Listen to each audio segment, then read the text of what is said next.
ఆదికాండం మొదటి వచనం అదేనండి. దశాబ్దాల క్రితం అమెరికాలోని చికాగో పట్టణంలో కూడుకున్న ప్రపంచ శాస్త్రవేత్తలకు తెలియని 5 సంగతులు అక్కడ ఆరంభమయ్యాయి చూడండి. ఆది యందు, ఇన్ ద బిగినింగ్, టైం, కాలము, దేవుడు, పవర్, సూపర్ పవర్, దేవుడు, భూమి, పదార్థం, ఆకాశములు, అంతరిక్షం, సృజించను పని. అక్కడ నుంచి ఆరంభమైందండి బైబిల్. ఇంతగా మీదకొస్తే నరాలు తెగిపోతాయిరా బచ్చా అన్నాడు దేవుడు. దీన్ని దాటి మీదకి వచ్చావో నీ నరాలు చిట్లిపోతాయి.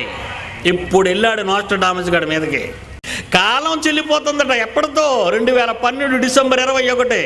అందుకేనండి ఎంత గుండె ధైర్యంతో సింహంగా నిలబడ్డాను.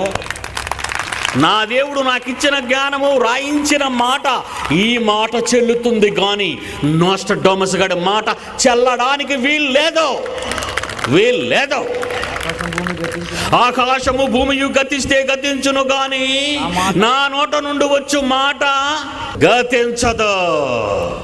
నోస్ట్రడామస్ గారి మాట గతిస్తుంది తప్ప గతించిపోయాడు వాడు. ఆడెప్పుడూ కాలం చెల్లిపోయాడు. కానీ వాడు మాటకి ఆడు తమ్ముళ్ళు ఉన్నారు, చిన్న నోస్ట్రడామస్ గాళ్ళు.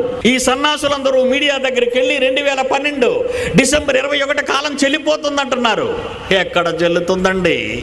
ఆడు పరువు తీస్తున్నాను. ఇప్పుడు మీడియా పరువు తీస్తున్నాను, శాస్త్రవేత్తల పరువు తీస్తున్నాను, నా తండ్రి గొప్పవాడిని ప్రపంచానికి చాటిస్తున్నాను. బైబిల్ గొప్పదని ప్రపంచంలో ఎలుగెత్తి కేక వేస్తున్నాను. బైబిల్ అబద్ధాలు పుట్ట కాదురా, మహాజ్ఞాన గ్రంథం. బైబిల్ విదేశీ మతం కాదురా, ఇది మహాజ్ఞాన గ్రంథం అని చెబుతున్నాడు పిడి సుందర్రావు సవాళ్లతో. 4 దిక్కుల మధ్య వేస్తున్న రంకే. That is news. North, east, west, south. News అంటే ఇదే రాయాలి.